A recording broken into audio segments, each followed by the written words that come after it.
Assalamualaikum warahmatullahi wabarakatuh. Selamat datang semua, kembali lagi dengan Adi Muslim di sini. Kita di Tekmat Indonesia ya. Kita akan bahas matematika. Pada kesempatan kali ini kita akan mencoba beberapa contoh soal. 5 contoh soal yang bervariasi ya daripada yang lain. Tapi yang 3 soal itu adalah soal yang sebelumnya, kita review aja. Terus yang 2 soal yang pertama itu soal yang baru. Oke, simak terus video ini sampai selesai ya. Langsung aja kita ke pembahasannya. Kita masih bahas dimensi 3 jarak titik ke bidang ya. Perhatikan gambar kubus di bawah. Perhatikan soalnya. Diketahui kubus ABCDEFGH dengan panjang rusuk 4 cm 4 ya. Jika P adalah titik tengah dari rusuk BF, ini P titik rusuk tengah, P titik tengah rusuk dari BF. Jarak P ke bidang CDEF adalah jarak dari P ke bidang CDEF. Jadi CDEF itu teman-teman bidang yang warna hijau ini ya. Jaraknya dari P berapa sih? Kayak gitu kan. Ya, ingat sebelum kita menyelesaikan, kita permudah dulu ya gambarnya. Maka bagian yang sisi B, C, F, G, B, C, G, F saya pisahkan di sebelah kanan ya. Nah, ini sama ya, diagonal sisinya warna hijau agar teman-teman nggak bingung. Kita namai dulu B, C, F, G. Harusnya B, C, G, F, tapi ini nggak apa-apa, B, C, F, G sama aja. Oke, bidangnya kayak gitu ya. Perhatikan P titik tengah BF ya, P titik tengah BF. Terus, nah B ke G itu adalah suatu diagonal sisi ya, sama kayak C ke F. Kenapa saya bikin B ke G? Ini sebagai garis bantu agar supaya kita menentukan P itu berpotongan dengan CF jatuhnya di mana, kayak gitu. Kayak gitu ya. Ingat, jarak titik ke bidang itu harus tegak lurus bidang kan? Nah, maka bidang CDEF itu udah diwakili oleh garis CF. Lah kok bisa? Karena garis CF ini ada dalam bidang CDEF kayak gitu, maka kita bisa ambil perwakilannya dari sini. Oke. Nanti ini akan diselesaikan dengan 2 metode ya. Langkah pertama itu kita analisis gambar, yang kedua dengan menggunakan luas segitiga. Nanti hasilnya pasti sama aja. Kalau beda berarti salah kayak gitu. Oke. Perhatikan, dari P yang berpotongan dengan CF itu harus sejajar dengan BG ya. P ini berpotongan dengan CF harus sejajar dengan BG. Saya tarik garis lurus ya. Nah, ini jatuhnya di titik F ya kan. Sekarang perhatikan jika kalian miringkan posisi bidang ini, maka udah otomatis garis putus-putus warna merah tegak lurus dengan ini, sama dengan ini kan. Nah itulah berarti jarak dari titik P ke bidang CDF itu udah diwakili dari titik P ke garis CF, yang mana dia ada perpotongan di sini ya kan. Nah, titik perpotongan ini saya namai titik Q. Nah, itulah, jadi jarak P ke Q itu adalah jarak yang sudah mewakili jarak dari titik P ke bidang. Gampang kan ya, makanya simak baik-baik. Oke, sekarang kita analisis lagi. Dari P saya tarik garis lurus ya, tepat berpotongan ke FC dan juga BG. FC dan BG yang berpotongan saya tarik garis lurus dari P ke ini. Ini pasti di tengah, karena panjang CF dan BF-nya BG-nya sama, ya kan? Akhirnya mereka berpotongannya sama di tengah sini. Oke? Ya, paham ya? Panjang dari BC ke CG-nya sama. Kayak gitu ya. Maka dia pasti perpotongannya di tengah. Kemudian dari P saya tarik garis lurus ke titik perpotongan 2 diagonal sisi mereka ya. Kemudian saya namai titiknya titik R. Oke. Nanti di slide selanjutnya kita akan menjadikan segitiga PFR menjadi suatu segitiga yang akan kita cari untuk mencari jarak P ke Q. Sekarang kita analisis saja dulu secara langsung. Oke teman-teman, lanjut ke sebelah sini. BG itu 4 akar 2. 4 akar 2 tentu ya, BG itu 4 akar 2 karena ini kan rusuknya 4. Ketika dia diagonal sisi, maka panjang rusuk dikali akar 2. Ketika diagonal ruang, maka panjang rusuk dikali akar 3. Ya, simak video saya yang paling awal terkait masalah ini ya. Oke, sekarang BR. BR itu kan setengah dari BG ya. BG itu setengahnya B ke R kan. Sedangkan B ke R itu adalah garis yang berpotongan dengan C ke F ya kan. BR itu setengah dari BG ya. Setengah dari BG itu BR. Sekarang kita tulis setengah kali BG-nya. BG 4 akar 2. Setengah kali 4 akar 2. 4 dikali setengah 2 akar 2. Maka BR-nya 2 akar 2 ya kan. Nah, perhatikan. Kita udah dapat BR 2 akar 2. Sekarang kita lihat PQ. PQ adalah setengah dari BR. Loh kok bisa? Ya tentu ya. Kita amati aja, karena apabila keseruan daripada P ke H, maka dia akan menjadi setengah dari B ke G, ya kan? P ke Q setengah dari BR, sedangkan BR sendiri setengah dari BG, kayak gitu ya. PQ itu setengah dari BR. BR-nya 2 akar 2. Ya, PQ sama dengan setengah dari BR, BR-nya 2 akar 2. Maka PQ sama dengan 2 kali setengah. 2 kali setengah 1 kali akar 2. Oh, jadi PQ-nya akar 2, ya kan? Atau PQ itu seperempat dari BG. Iya enggak? Coba kalian kalikan, seperempat dikali BG. BG-nya 4/2. 4 kali seperempat 1 kali akar 2, akar 2. Sama kan? Ya gitu ya. Gampang sekali pokoknya.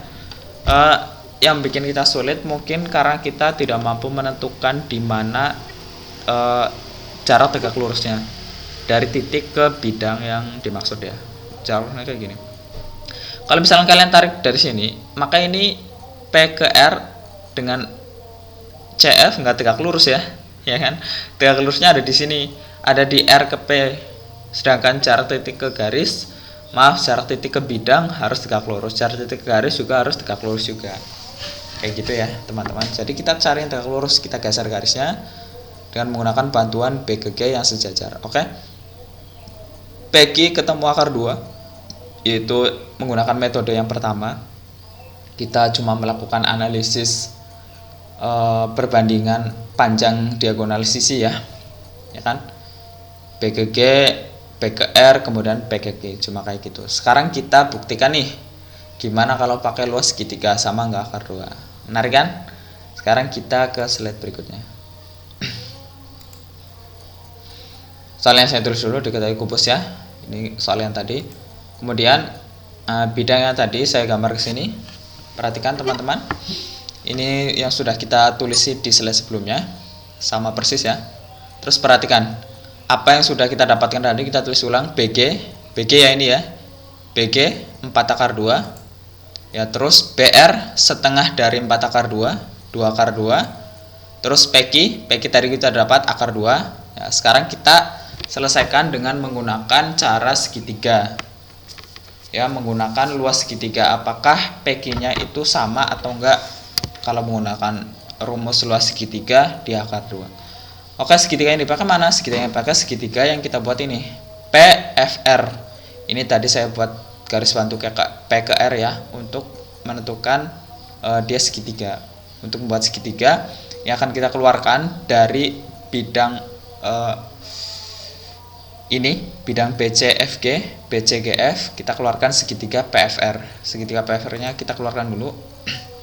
Nah, gambarnya seperti ini kan. Ya, siku-siku di P dan juga siku-siku di titik yang ini. Nanti ya, kita namai dulu P, F, R, kayak gitu ya, sama persis ya, paham ya. Terus kita daftarkan apa yang udah kita ketahui tadi ya. P ke F, perhatikan, P ke F itu ingat, jika P adalah titik tengah dari BF, BF kan 4, P-nya berarti setengah dari 4, 2. Kalau P ke R, ya P ke R sama aja, setengah dari B ke C, ya kan? B ke C 4, setengahnya 2, ya itu ya. Ya, terus dari titik P ke garis FR, ya saya beri titik, namanya titik Q, oke? Untuk mempermudah kita ya dalam penyebutan nanti. PQ kan tadi ya, akar 2 ya, nanti kita buktikan akar 2 atau enggak. Terus berarti yang belum dapatkan FR nih. FR sama dengan akar dari PR kuadrat ditambah PF kuadrat. Ya kan? Kenapa gitu? Karena FR itu sisi miring, maka dalam segitiga siku-siku sisi miring adalah jumlah kuadrat sisi siku-siku. Jadi PR kuadrat atau PF kuadrat nggak masalah, kita bolak-balik juga nggak apa-apa. PR kuadrat ditambah PF kuadrat, ya kan? Ya, PR-nya 2 kuadrat, PF-nya 2 kuadrat. Oke. 2 kuadrat 4 tambah 4 8 ya. Akar 8. Ya, kita punya 4 kali 2, akar 4, 2 akar 2. Oke, jadi FR-nya 2 akar 2. 2 akar 2 ya, kita tulis ini. Terus kita tulis juga di sini. Oke, sekarang semua sisi yang kita butuhkan untuk menentukan segitiga udah ketemu. Sekarang kita gunakan rumus luas segitiga. Ada yang masih ingat rumus luas segitiga? Ya, benar. Berapa? Belum jawab ya. Ya, setengah kali alas kali tinggi. Oke, setengah kali alas kali tinggi saya pindahkan ke sini. Saya boyong ya. Perhatikan. Segitiga PFR bisa kita cari dengan 2 cara, teman-teman. Yang pertama alasnya ini, tingginya ini. Yang kedua alasnya ini, tingginya P ke Q. Nah, P ke Q kan belum ada. Ada akar 2 tadi dengan metode analisis diagonal sisi. Tapi kita mau cari dengan segitiga. Sama nggak akar 2? Oke. Sekarang, luas yang pertama itu setengah kali PR kali PF. Setengah kali PR alas kali PF, ya kan? Rumus yang kedua setengah kali FR kali PQ. Paham ya? Pertama alasnya PR, yang kedua alasnya FR. Oke, sekarang kita masukkan semua.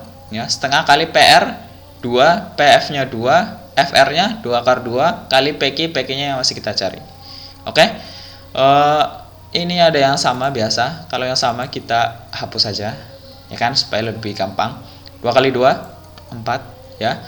2 akar 2 kali PQ, 2 akar 2 PQ. Terus kita cari PQ.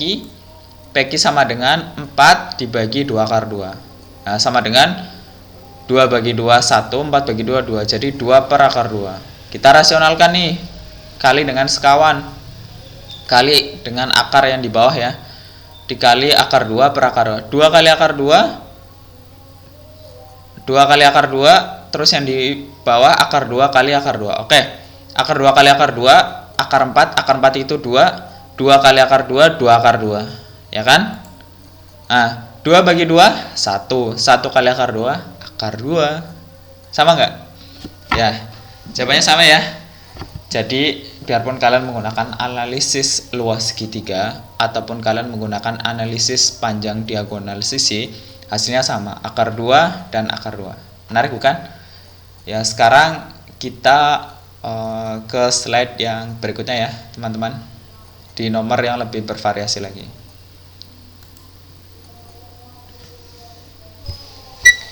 Oke teman-teman, kita lanjut ke nomor soal yang lain ya, yang lebih bervariasi lagi. Perhatikan soalnya.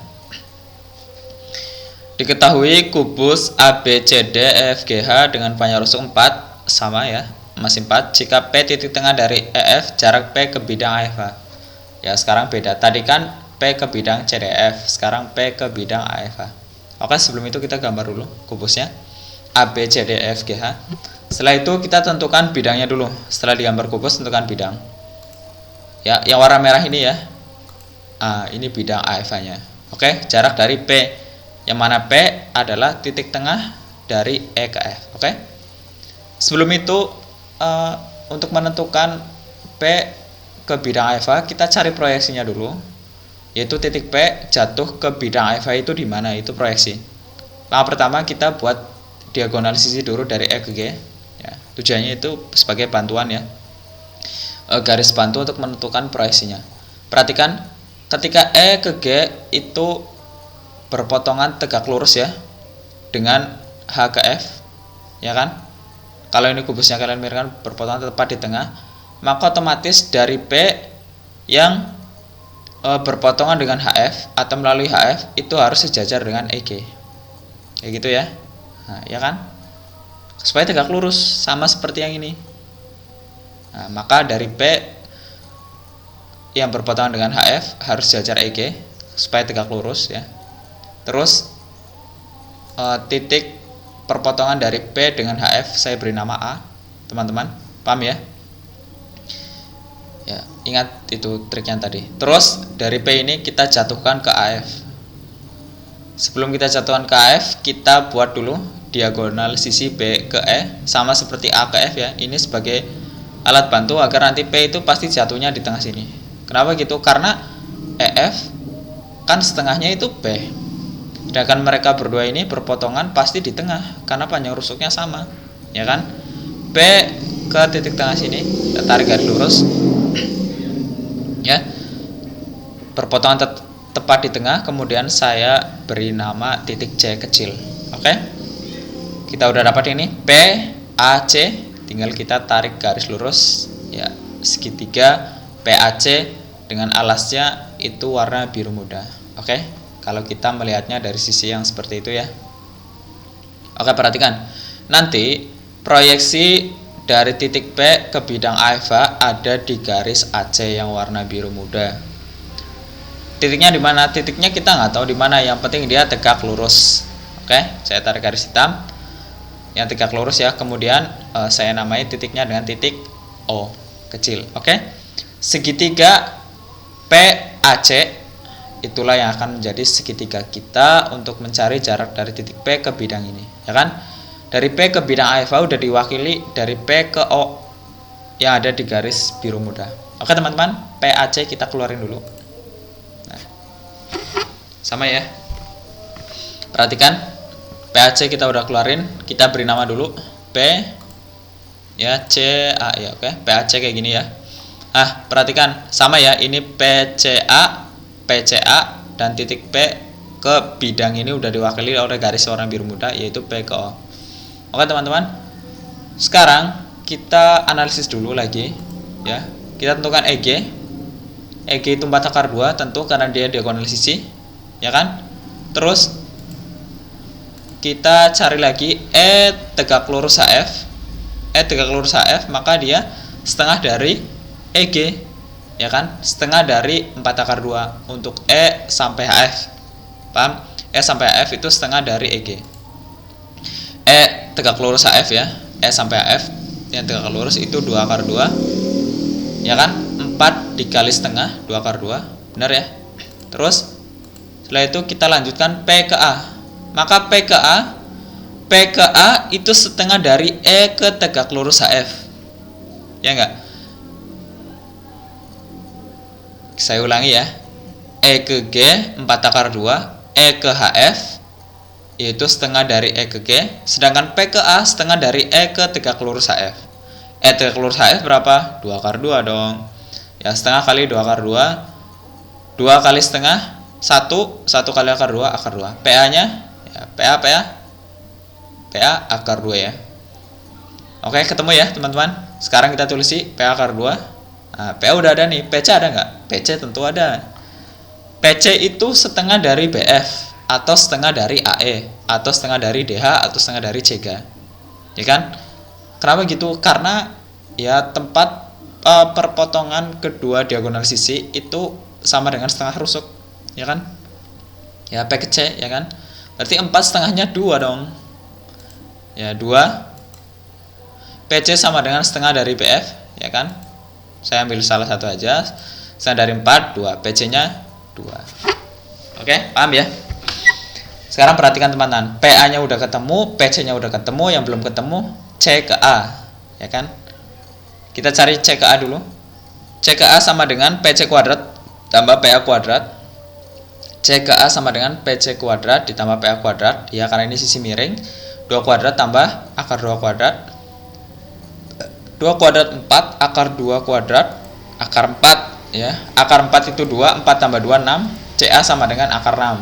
Nah, oke, ketemu nih CA akar 6. Ya, kita tulis di sini. Paham ya sampai sini ya? Nanti yang belum paham bisa diulangi lagi sampai mengerti bagaimana kita menganalisis kita menganalisis jarak dari titik ke bidangnya. Oke. Oke, sekarang CA kita udah punya warna merah-merah ini, kita lanjutkan di slide sebelahnya karena nulisnya udah nggak cukup ya, teman-teman. Oke, perhatikan gambar rumus di bawah ya. Ya, ini soalnya saya tulis lagi. Tadi gambar kubusnya yang 2 kita udah buat, kita pindahkan ke sini. Terus skala yang udah kita ketahui kita taruh juga. EG tadi EG 4 akar 2, tegak lurus HF setengah EG 2 akar 2, PKA ya, PKA kita punya akar 2, terus kita punya lagi P ke C 2, terus kita punya lagi C ke A akar 6. Oke teman-teman, perhatikan semua komponen untuk mencari P ke O udah ketemu, ya kan? Yaitu kita bisa menggunakan rumus seluas segitiga, yang mana P ke A bisa menjadi alas atau C ke A menjadi alas. Itu yang akan menentukan P ke O. Oke, luas segitiga sama dengan setengah kali alas kali tinggi, ya. Setengah kali PA, ya kan, alasnya, tingginya berarti PC yang pertama, yang kedua setengah kali CA, terus kali PO sebagai tingginya. Paham ya? Ya, ini dari P ke O siku-sikunya di sini ya, titik O. Kayak gitu ya. Tapi kalau dari CP ke AP siku-sikunya di titik P. Paham ya? Setengah, PA-nya berapa teman-teman? PA-nya akar 2, PC-nya 2. Setengah kali CA-nya berapa? CA-nya berapa? CA akar 6. PO-nya belum ada. Oke, kita masukkan semua. Terus yang sama seperti biasa, kita hilangkan aja supaya mudah ya. 2 kali akar 2, 2 akar 2, akar 6 kali PO, akar 6 PO, ya kan? Nah, maka PO sama dengan 2 akar 2 per akar 6. Oke, kayak gitu ya. Dari bentuk ini kita rasionalkan dikali dengan akar 6 penyebutnya, ya kan? 2 akar 2 kali akar 6 akar 12, akar 6 kali akar 6 akar 36 yaitu 6, ya kan? Terus PO kita bisa sederhanakan lagi, 2 bagi 2 1, 6 bagi 2 3, sepertiga akar 12. Terus 12 ini bisa kita sederhanakan dari 4 kali 3, ya kan?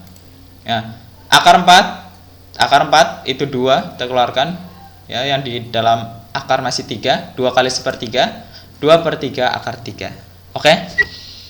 Gitu ya teman-teman. Jadi jarak dari P ke O itu 2 per 3 akar 3. Itu sebagai tinggi segitiganya.